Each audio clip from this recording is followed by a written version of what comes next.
Oh, I'm not going to cross my arm. You want to cut that bit off the front? No, you can leave it in.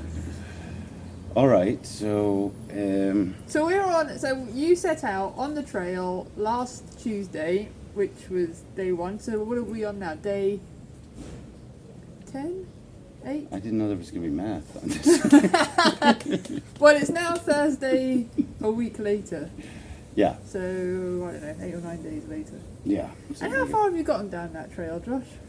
Well, according to the typical schedule of the Red Book and the Trail app, I have approximately completed the first day.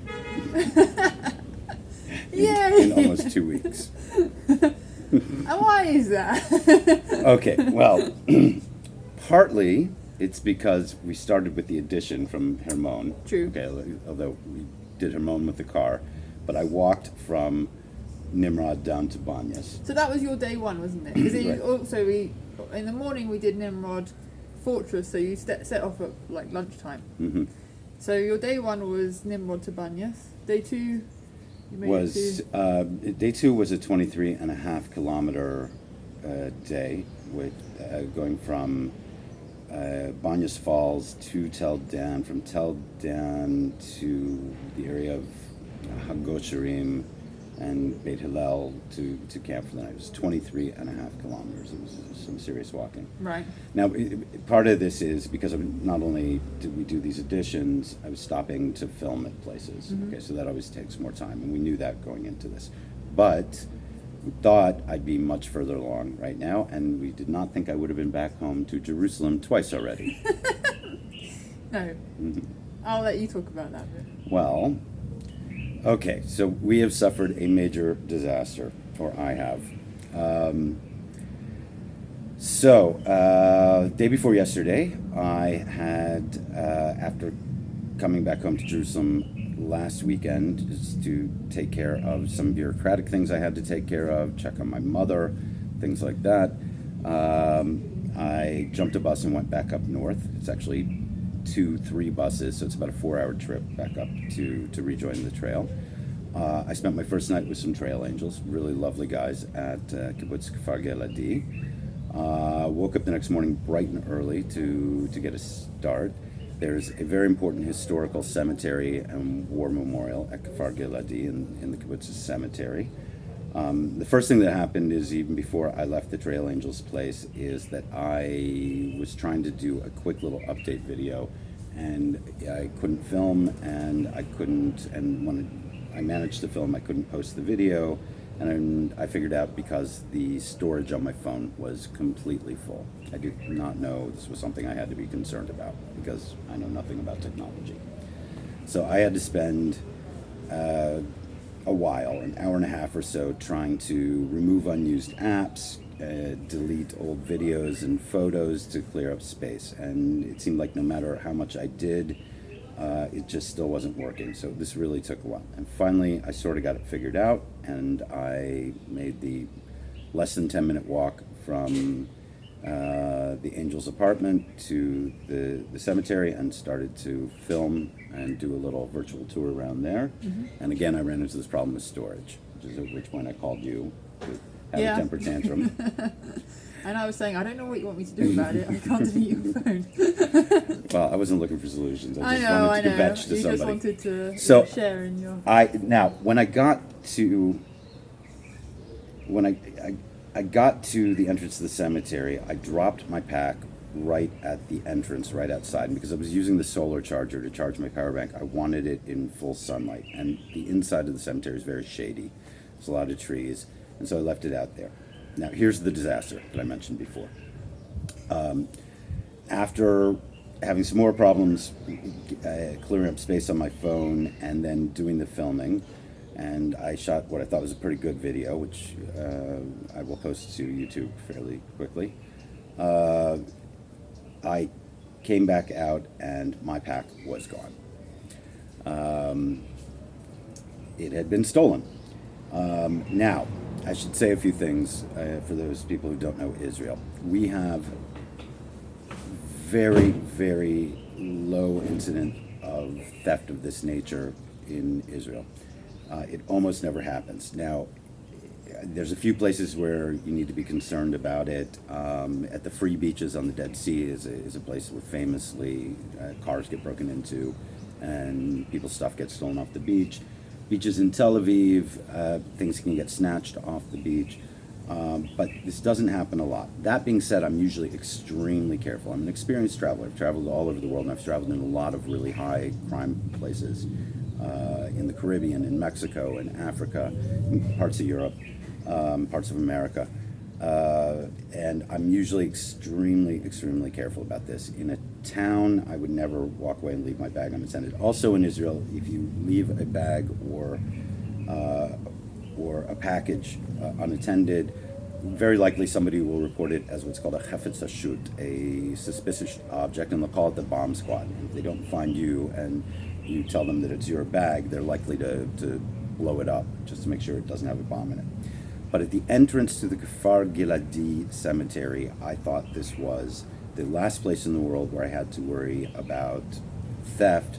I thought if anybody sort of reported it as a suspicious object, they don't usually immediately call in the bomb squad, especially in a place like that. They might have, the person who was concerned about it might walk around and ask, is that your bag out there? At most, they might call the police, who would then, before they panic and call the bomb squad, would run around and ask, is that your bag out there? So I thought that was the biggest risk I was running, that somebody might be concerned about that. This was a place where I thought in a million years I didn't have to worry about the bag getting stolen. There is no theft on kibbutzim. You can leave anything out in the open and it won't be taken. But this was right outside the gate of the kibbutz, right outside the entrance to the cemetery. And yeah, I should have played the lottery that day, beating the odds like that. Yeah. So this goes, actually, when we were at Nimrod, we talked about the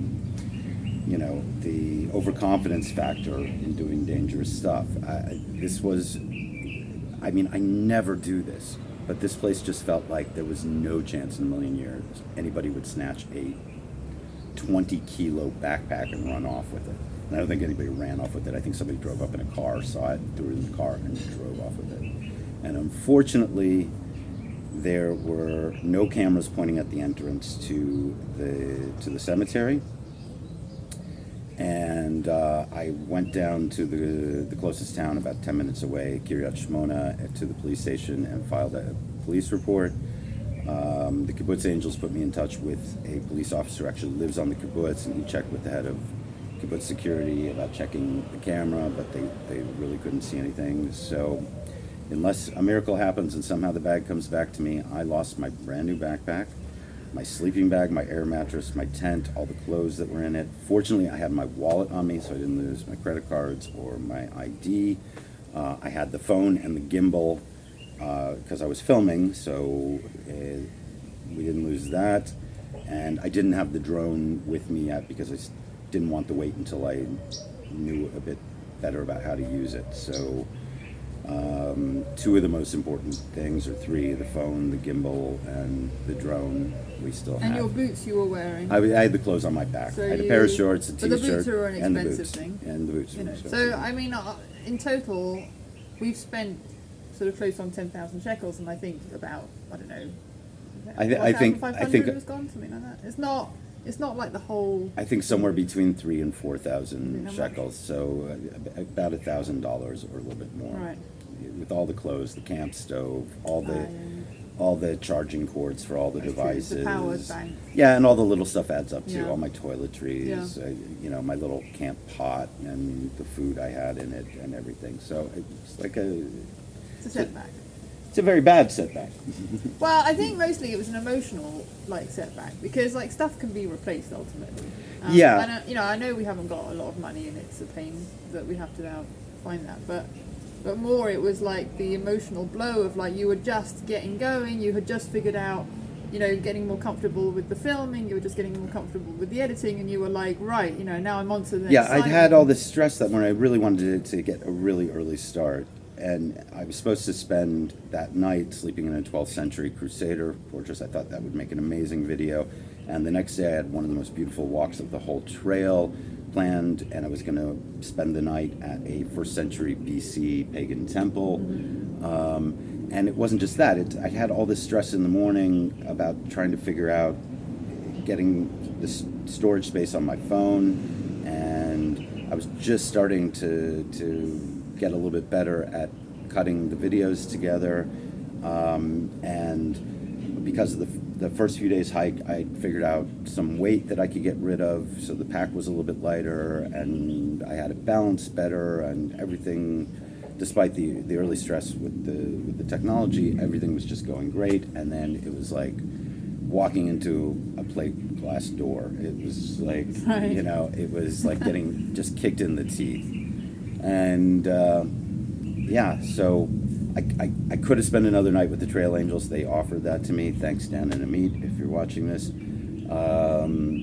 But I was like, I can't carry on without a pack, without a sleeping bag, without a tent. So I jumped the bus and came back to Jerusalem. And honestly, I was just too depressed yesterday to make a video about this.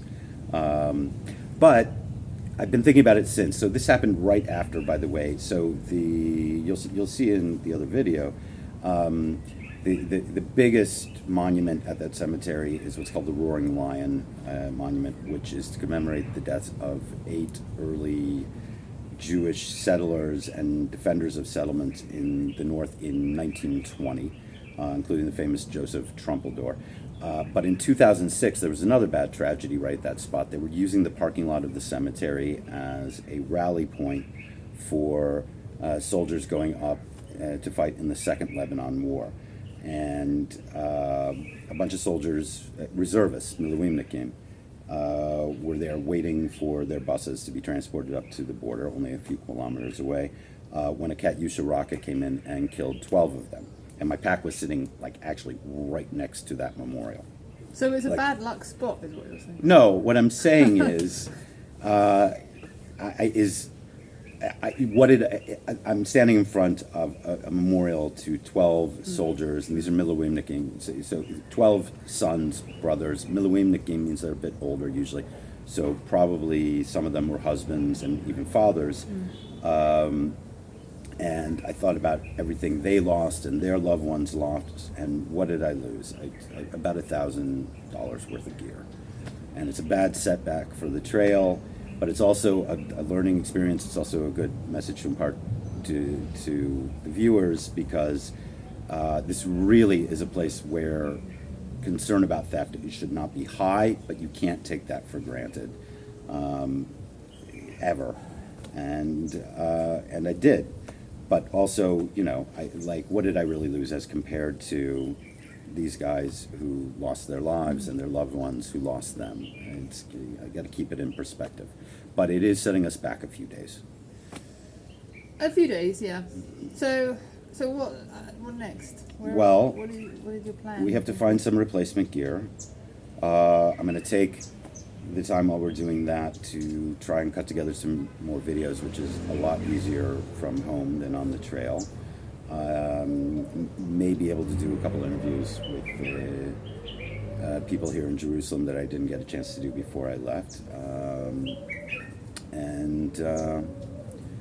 That's about all I can do. I mean, before you set out, so when we sat down last Tuesday and had this discussion with you setting up on the trail, your concerns, because you were saying at the time you were really, really, really nervous, but your concerns were mostly really just about figuring out the technology. So has that changed? Do you? I'm still not good at it. Okay, but I'm baby steps. I'm figuring it out little by little about what works, what doesn't, becoming more comfortable on camera. And my other concerns before that were, it didn't even occur to me that I would be dumb enough to leave a bag unattended. Look, in national parks, I leave it with the rangers at the entrance, okay? In a town, I would never leave it out of sight. On the beach, I assume when I get to the Mediterranean, when I get to the Kinneret, the Sea of Galilee, and when I get to the Dead Sea, I'm going to want to take swims. Before I started all this, if I were going to the beach alone with just a day pack, and it was a place where there's no lockers, I would never let my bag out of my sight. If I go into water, I keep my eyes on it, and I make sure I don't get away too far of it in case somebody runs up and grabs it. Again, this was just a place where it seemed like such a remote possibility that anybody would grab it. But again, you can never take Well, these you can things never for granted. take it to sure, but my point is like all of your whole, and even on the day really, your sole focus was like, can I get these videos made? Can I get that hurdle overcome? You know, can I kind of tackle that problem that is a completely new one in your life because Yeah. you're having to totally reinvent your career, and it's all dependent on this technology that you're not comfortable with and you never really kind of looked at before.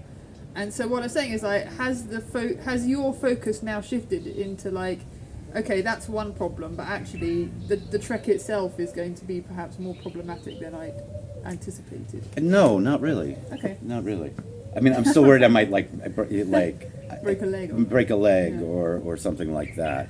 But actually, since I shed about 5 kilos out of my pack weight, which is gone, but now I know, and had gotten the balance right, I was a little less concerned about that. Yeah, as far as the overall success of the project, it's still the technology is my biggest headache. So how are you feeling about the project? Like, is it still something that you're like raring to do and really enthusiastic about? Yeah. That you feel has this like made you more determined, or are you like, oh, maybe I'm just cursed at this point? Oh no! I'm more determined. I feel really embarrassed that I let this happen. I did like I really didn't want to do this video, but I knew I had to explain to everybody, especially the people who donated to the fundraiser, what's going on, why videos aren't coming out, why I haven't made it past day one. Shnia. Yeah, and by come at the code. Sorry guys, that was the landlord just coming to ask something. No problem there. No, I want to get back on the trail. I want to get walking, and I thought, And actually to make some progress this time. yeah. Well, everything takes about double of this because I keep Yeah. stopping. So like Hunan, the Crusader Fortress that I was going to sleep at, is not actually on the trail. It's a detour. The Kaddish ruins is a little detour off the trail. That's the pagan temple where I was going to stay the next night. So from the beginning, we knew that if I were detouring off the trail itself to go film and do tours at, this was going to take probably double what it takes most people to do it straight through, which is usually 40 to 60 days. But I've completed day one in almost 2 weeks. Yeah. Well, and also, I mean, because from your perspective, I think like you were really the reason that you were happy that morning or getting going was that you felt like you were actually going to start making progress down the trail, like getting to further along places. Yeah. It keeps like I just sort of feel like every time you kind of take a step forward, it's like something knocks you 2 steps back. Okay, well, that's at least still forward progress. Well, technically it isn't. No, it's zero sum. Too bad. Okay. But I'm kind of hoping that you've got all of your bad luck out of the way, and also, I mean, it is a lot of it is just massive learning curve stuff, Yeah. but that you've got all your bad luck out of the way, and the rest of it will be easy sailing, hopefully. I mean, the other thing is also that everybody has been, when we were at the going away drinks, everyone was like, we want drama, we want excitement, we want an adventure, and if everything goes perfectly, that's not that. True. So. Okay, so over the next 2 days should be some new videos other than this one coming up on YouTube, and within a day or two after that, I should be back on the trail with some new, maybe secondhand gear this time. Thanks for sticking with me. Fala, Cavalo. Finish? Why? They do. Why isn't it?